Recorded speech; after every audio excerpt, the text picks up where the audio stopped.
우리가 잘 알듯이 예레미야 애가는 예루살렘이 무너지고 성벽이 황폐해진 다음에 기록된 눈물의 기도입니다.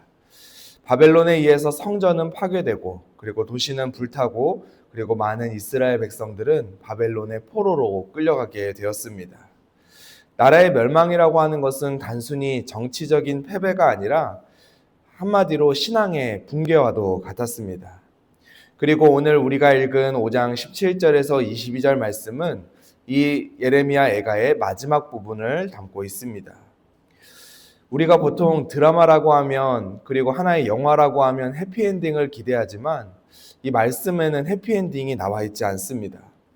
눈물로 시작한 이 책은 눈물 가운데서도 여전히 상황은 변하지 않는 것처럼 보이고 여전히 눈물 가운데 끝나는 듯 보이지만 그럼에도 불구하고 그 가운데에는 하나님이 계시고 그리고 한 줄기 믿음이 남아 있습니다. 17절 말씀은 이렇게 시작합니다.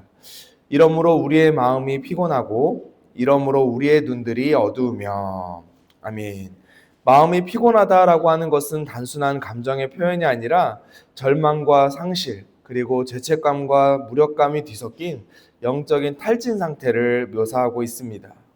그리고 눈이 어둡다고 하는 것은 단순히 우리의 물리적인 눈이 어둡다라는 것이 아니라 앞으로 살아갈 소망이 보이지 않는 절망적인 현실을 그대로 보여주고 있습니다. 그렇다면 왜 영적으로 탈진하고 소망이 보이지 않을까요? 바로 그 이유가 그 다음 절에 나오는 18절에 나와 있습니다. 18절엔 이렇게 기록하고 있습니다. 시온산이 황폐하여 그 여우가 그 안에서 노나이다. 아멘. 시온산은 어떤 곳이죠? 하나님이 계시는 곳이었고 하나님의 성전이 계시는 곳이었습니다. 그런데 그 거룩했던 곳이 무너졌고 황폐해졌고 아무것도 남아있지 않았습니다. 사람들이 많고 그곳이 번성했다면 다닐 수 없는 동물인 여우가 다닌다고 하는 것은 그곳이 얼마나 황폐하게 되었는지 그리고 그곳이 얼마나 하나님의 임재와 영광이 떠난 곳이 되었는지를 그대로 보여주는 장면이 바로 18절이라고 할 수 있습니다. 그런데 놀랍게도 19절에서는 갑자기 분위기가 바뀌는데요. 우리 19절은 같이 한번 읽어보도록 하겠습니다. 시작. 여호와여 주는 영원히 계시오며 주의 보좌는 대대에 이르나이다. 아멘.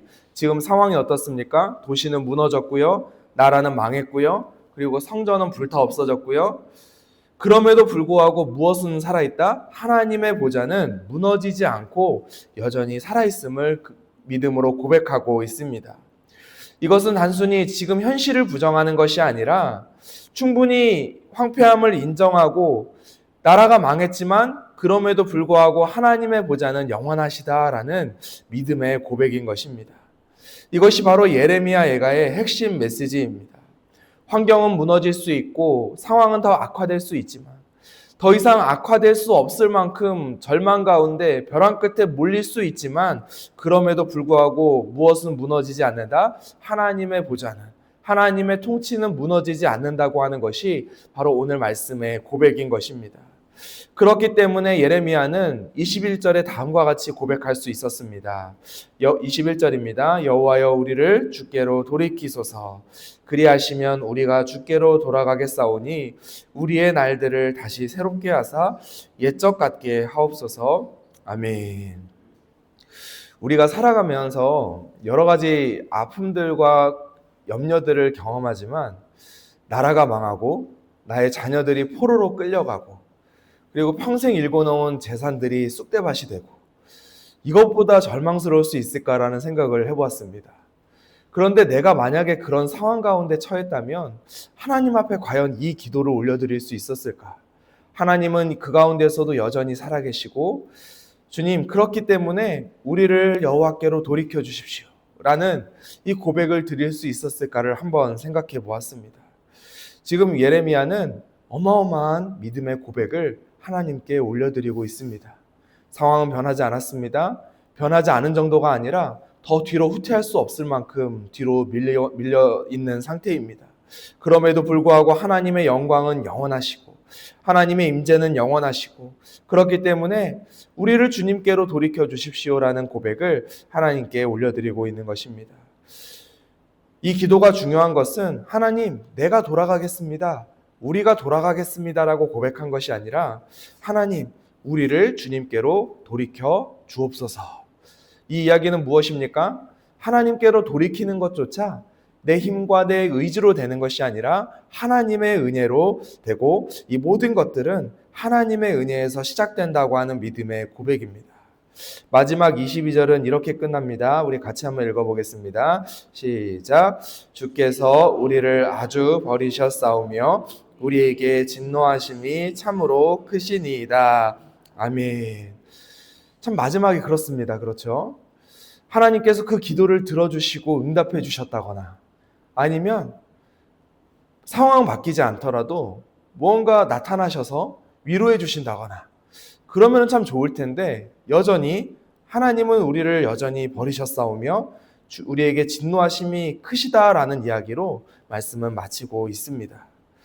예레미야 예가는 완전한 해결로 끝나지는 않습니다.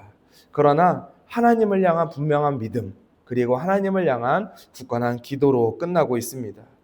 절망 속에서도 우리는 하나님을 향해 있어야 된다는 것이 바로 이 말씀이 보여주고 있는 메시지입니다. 예루살렘이 왜 황폐해졌죠? 정치를 잘못해서요? 아니면 경제를 잘못해서요? 아니면 외교를 잘못해서요? 아닙니다. 이 모든 것들은 이스라엘 백성들이 하나님을 떠났기 때문이었습니다. 오랜 시간 하나님을 떠났기 때문이었고 하나님의 뜻을 따르지 않고 하나님께서 우리에게 맡겨주신 것들을 책임있게 통치하지 못했기 때문입니다. 그렇기 때문에 오늘 우리도 우리의 현실을 돌아보아야 합니다. 하나님께서 창조하셨던 이 세상, 그리고 보시기에 좋았더라 하셨던 이 세상은 지금 이 순간에도 신음하고 있습니다. 그리고 하나님의 형상대로 지음받은 저와 여러분들도 마음이 병들어 있고 마음에 상처가 있고 마음에 아픔이 있습니다.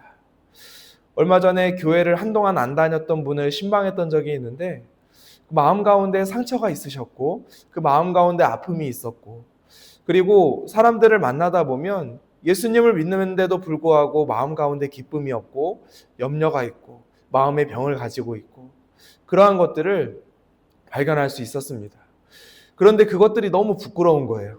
예수님을 믿는데 내가 이런 마음의 아픔이 있고 마음의 질병이 있다고 하는 것이 너무나 부끄러운 나머지 누구에게도 이야기하지 못한 채 신음하고 있는 분들이 참 많이 있는 것을 발견했습니다.